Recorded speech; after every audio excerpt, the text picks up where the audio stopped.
white-green vampires, a deck of his own design for Jack Kiefer on the left. Colem on a 5-card hand for the first game, and on the play starts on Ramanap Ruins.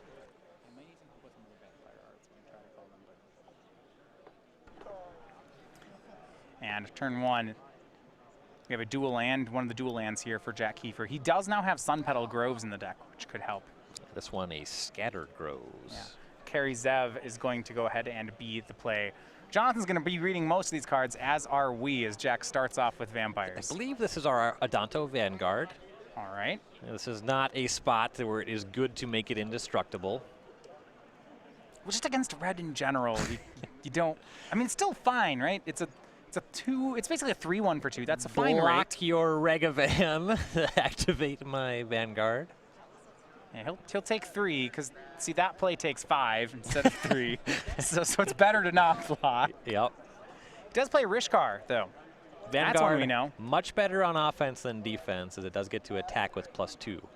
And he checked there for shock. He targeted both. Jonathan did not shock. He still has one, but and now we'll see if Jack pays. Ding! And he does. Nailed it. Goes to 13. Still never seen a Wily Goblin. Jonathan goes out to 16 on the attack.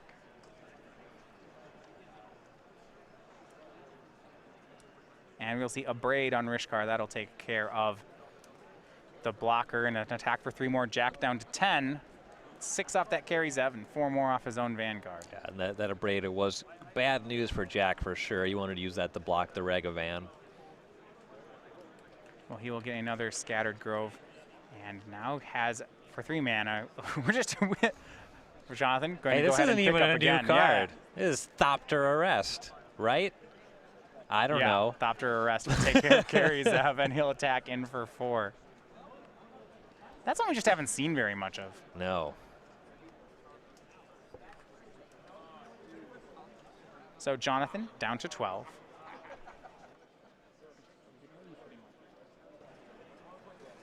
It's just basically Oblivion Ring. Yep. Not artifact or creature.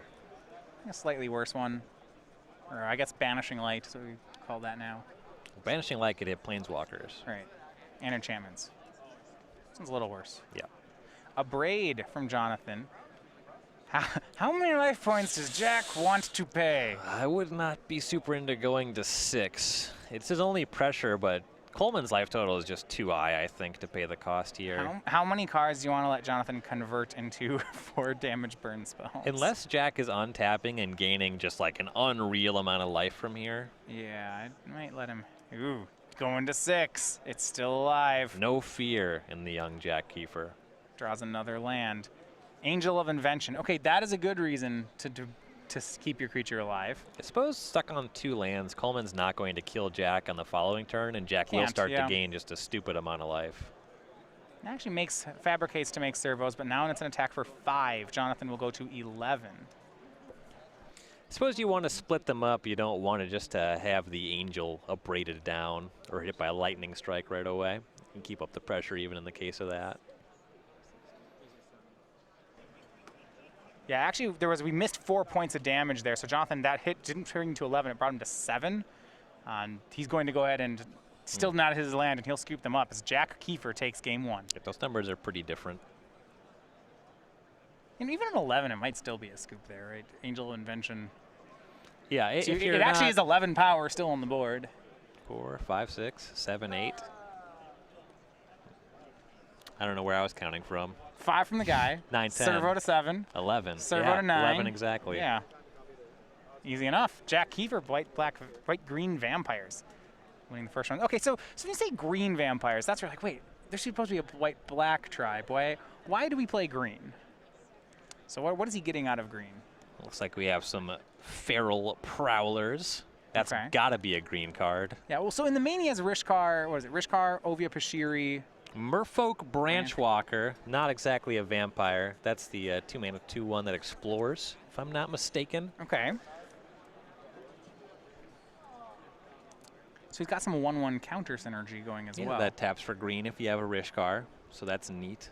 All right, let's go ahead and look at the sideboard then. So Jack, in this matchup, he has 3 Dusk to Dawns, 2 Feral Prowlers, 2 Sorceress Spyglass, 2 Fragmentize, 2 Heroic Intervention, a Gideon's Intervention, a Cast Out, and a Dissenter's Deliverance. Most of these are actually removal spells. Yep, and a good number of them play here. The Feral Prowler is another efficient creature low to the ground that blocks here.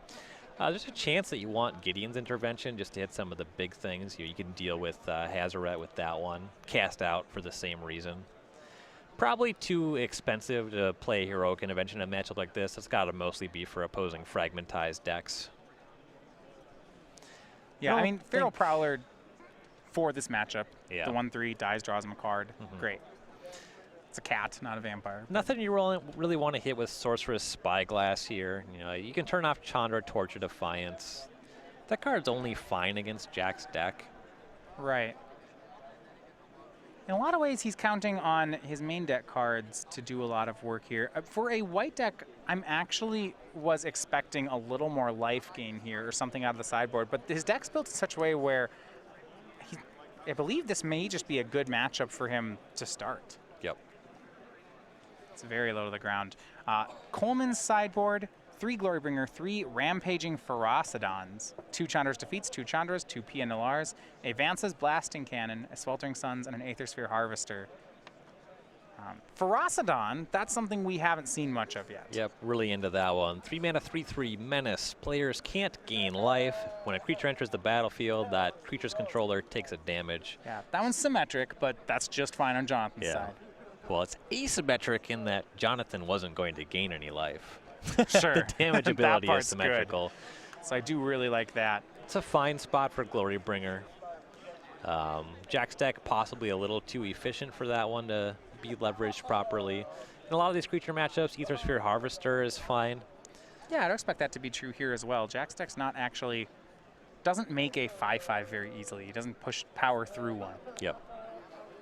Well, they're going to sideboard up for the second game. We're going to talk a bit about Star City Games Game Night. This is exclusive pins and tokens from our creature collection that are given away at stores all around the country. So just your weekly tournament can be a Star City Games Game Night.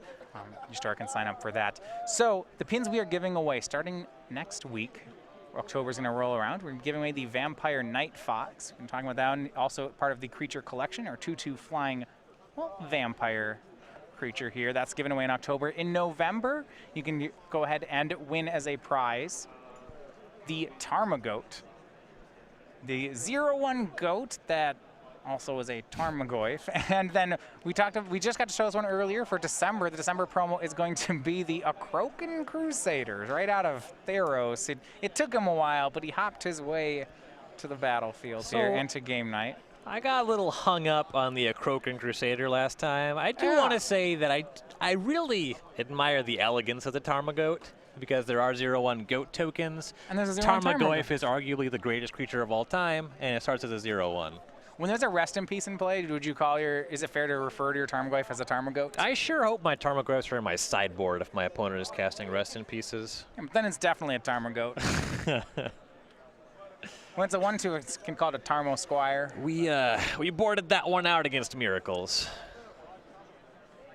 It's been a while since Miracles cast Rest in Peace, right? There used to be the Helm of Awakening or Helm of Obedience combo, not Awakening. That was a thing, you know. Sometimes you got that. For the second game in a row, Jonathan's going to go to 6. For Jack Kiefer, the middle of the Kiefers, from Boulder, Colorado, 16 years old, still looking for his first Open top 8. Has played in the Pro Tour, though. Qualified.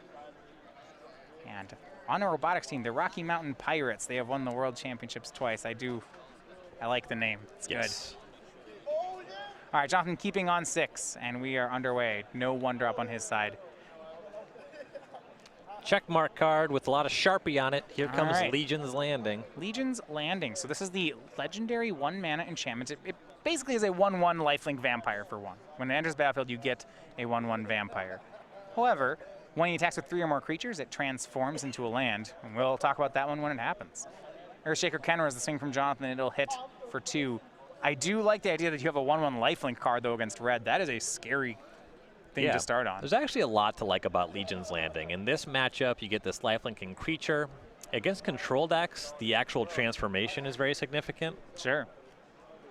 if you can get, I mean, its downside is that it's legendary, but that's fine. Adanto Vanguard, the next play from Jack.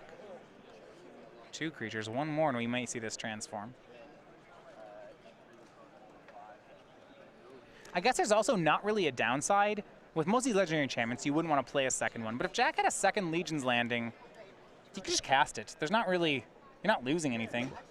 Jack got pretty feisty there. Made a block with the Ooh, and he Vanguard blocked and made and it indestructible. I don't think Jonathan was expecting that, as it just worked. Here's a nice follow-up, though. Ferocidon comes down, and now Jack won't be able to gain life. Legion's Landing looks a lot worse from here. Yeah, getting Jack to pay 4 life for the block and then says no more life gain off your 1/1. That is strong. And Jack doesn't have much that gets the Ferocidon off the table. Right. You know, he has the Stop to Rest in his deck, but then it still just hangs out and has the static abilities. Vanguard will attack for 3, no blocks from Jonathan, and Jack just plays a tap land and passes. No other creatures here available. Swing from the Ferocidon puts Jack to 12. And Jonathan will follow up with another one. So these Ferocidons in the sideboard looking pretty nice in this game too. Yeah, it's really hard to get back on the battlefield and recover because now you just take 2 damage per creature entering the battlefield.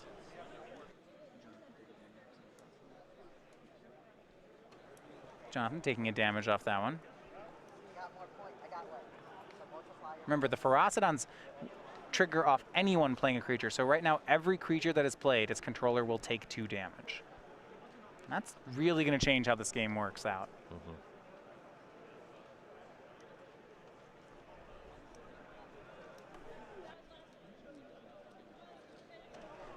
You see Rishkar from Jack. And I do want to point out with 2 Ferocidons in play that Jack can't remove. Legion's Landing becomes pretty interesting. If he were to flip it, it would become Adanto the First Fort. I don't want anything to do with that ability when there's 2 Ferocidons in play. Nope. Especially because the Ferocidons just have Menace. Yeah. So it's like you're not even gaining a life by making one. You, No, take 2 and you can't block one of them. Well, and you can't gain life because you can't gain life. Yep. So you're just taking 2 to make a 1/1 that doesn't do much. It's not a good card in the face of the Ferocidon. Adanto Vanguard, though, will swing in for 4 more. And now Feral Prowler for Jack. He continues to take damage in the face of these dinosaurs. He dealt 4, it looks like, on the attack. So Jonathan going down to 11. We'll confirm that. A Braid takes care of Rishkar. A swing with the 2 Menace creatures. There are no blockers. And then he'll shock for the last 2 points. Coleman takes game 2. And how good did Ferocidon look in that game? That was, whew. Yeah. If your opponent is just a low-to-the-ground creature-centric deck, Yeah. especially one that is giving up some amount of power and toughness for lifelink specifically, you know, Ferocidon really shines in a matchup like this. And that's really impressive stuff there for Jonathan Coleman. So Jack's going to look back at the sideboard here for the 3rd game. Does he start to care, I guess, about Cast Out, Dusk to Dawn? These are cards that answer Ferocidon. There's a good chance he was already into Cast Out, but yeah, you might start looking at Dusk to Dawn. The issue is there's only a small number of creatures it hits. Right. It's a sorcery speed, so against some of the creatures, for example, on Crop Crasher, you already got hit before they answer it. And Right. you kind of want to make sure that you get that answered straight away. And the Dawn side, just not particularly relevant in a matchup like this. Right, it's this conditional kill spell. 2 Ferocidons is very hard for him to beat. He might go towards some number of them, but it's really interesting. I suppose you could just, if you mentioned Gideon's Intervention, is possible to be in the deck. Mm-hmm. That Tough would be to- a medium answer. Yeah, against tough the to get Ferocidon. that one out ahead against the first one, but Yeah. So they're going to get ready for their game. Jack will be back on the play. Now, if you have missed some of the action earlier in the day and you want to see more of these Ixalan cards showcased in Standard, we had a lot of different takes on the new set in some of our early rounds. All the rounds here from this weekend's event you can find on the StarCityGames.com YouTube page. And it's at youtube.com/StarCityGames. And you find the best of the SCG Tour and full full videos of the events. You can also find some of our content that you get on the website, our split second, our versus series, our commander versus, and some of our top authors doing Magic online play testing. Those usually upload sometime in the week following the event, but you'll be able to find everything there at youtube.com/StarCityGames. Tons of free content. Excellent channel, really.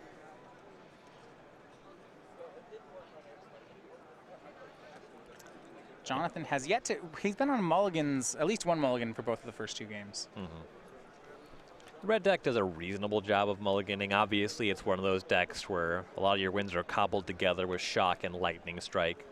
Some of your cards can buy you out of that. For example, Earthshaker Kenra in a lot of games kind of counts as 2 cards if you're really able to internalize it. Bomat Courier, really the big one. That one can convert into a lot of extra cards. And it felt like in that game, Jack's still finding his footing in this matchup. You look at all the damage that was dealt there. So Jack took 8 damage of his own doing, I believe, that game. He paid 4 for the Adanto's Vanguard and then played 2 creatures into double Ferocidon on the turn before he died. Yeah, I mean, casting the creatures, that's just something that he had to do. He's really not configured to deal with the Ferocidon, and it's tough to be as a white-green deck. But yeah, that activation on the Vanguard earlier was pretty aggressive. Yeah, the activation's aggressive. I mean, it killed the Kenra. And then maybe at some point he has to hold back a 3/1 as a blocker, something like that.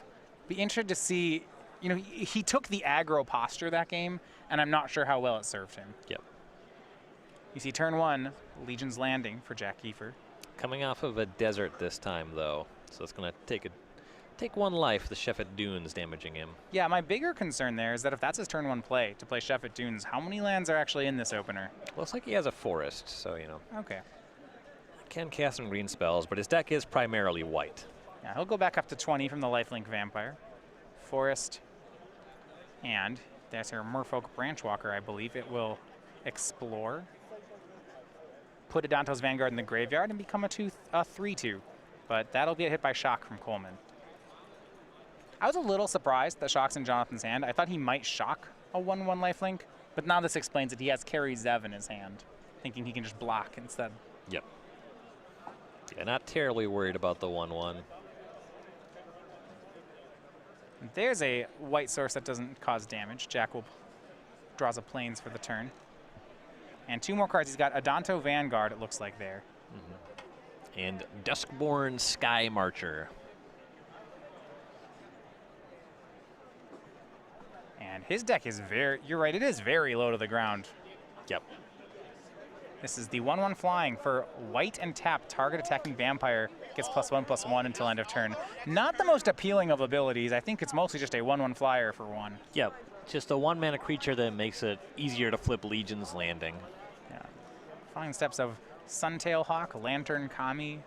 Yeah. All seem played and constructed, actually. And Jack's deck is very much a token deck. He doesn't really have much in the way of payoffs. Yeah, honestly, the Sheffet Dunes and the Legion's Landing over time are really the big things he's looking at. Earthshaker Kenra from Coleman. No blocks for Adanto's Vanguard. Yeah, and I am interested. Both players, I think, trying to figure out who the aggro is in this matchup. You know, who's going to win the race? Let's see. Jonathan right now thinks it might be him, so he'll swing for 5. We'll see whether Jack could start to trying to trade here, or he could just attack back and flip his own Legion's Landing. And looks like he'll have the Lifelink Vampire trade with the Kenra. He takes, well, 3 and gains 1. He goes to 18. Part of the equation is the question of when Jack will actually start activating the first fort. Right. He only has 3 lands otherwise currently. That's the entire investment for activating Adanto. So if he just has some other spells he wants to cast next turn, just getting that Kenra off the battlefield, that makes sense. He also just attacks for 4 on the crackback. That's a reasonable spot. Yeah, trading his Lifelink 1-drop for Jonathan's 2-drop is such a good exchange. He's not sure he'll get a chance to do it again, so he takes it, even though it does delay the transform on the land.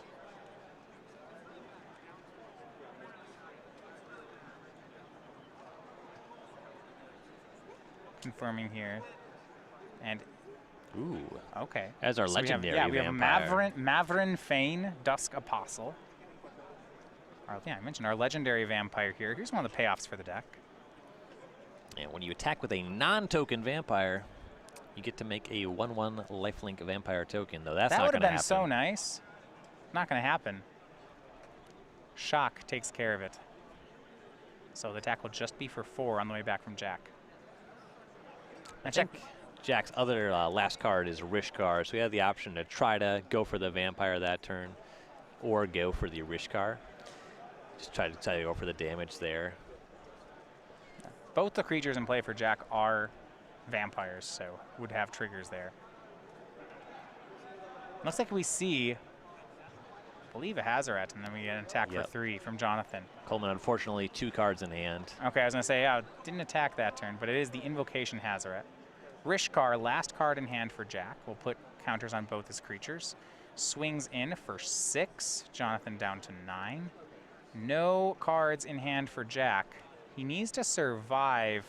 I was going to say, he needs to have 3 creatures to flip that Legion's Landing. I don't think Jonathan's going to let him have it, especially not with that draw. Yeah, it looked like a Glorybringer. Yeah, and he has like the there's land. a mountain. So he has 3 cards in hand, a land, a Glorybringer, so he can kill a creature, Hazaret can attack. This is a nightmare. With this much power, too, the Adanto just doesn't do enough. 4 p.m. Legacy Yeah. and 4 p.m. Modern Challenge players.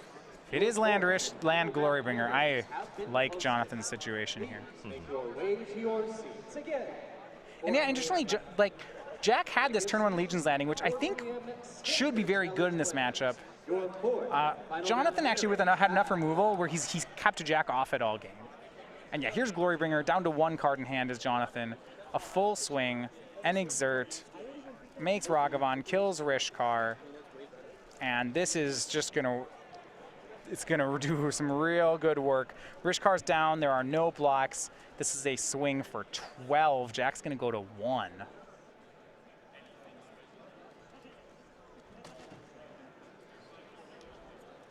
Yeah, Jack has some ways to add 2 damage to his next turn, the Shepherd Dunes on the battlefield, but he can't fully add 3. Yeah, he has 6 power. Yeah, there's no way to add 3 here. He doesn't really have a combination of things with the mana available either. Can he life gain out from under the Hazaret, maybe? Nothing he controls currently has lifelink, and he can't gift lifelink. Yeah, I suppose Angel Invention would only be +2. Shepherd Dunes is only +2. Should play Sunscorched Desert. I don't know, that would teach him. I don't see one yet. Maybe Jack will find one. And the issue is that also a lifelink blocker doesn't work. Ramanap Ruins can deal the last points of damage, as can Hazaret. Well, Jack's going to put Jonathan to 1. That's not good enough. Jonathan Coleman wins game 3 here. He, with Ramanap Red, improves to 6-2, and what he hopes is going to be a spot in day 2. Yep. Interesting take on the format from Jack Kiefer. Yeah, really interesting there. I agree.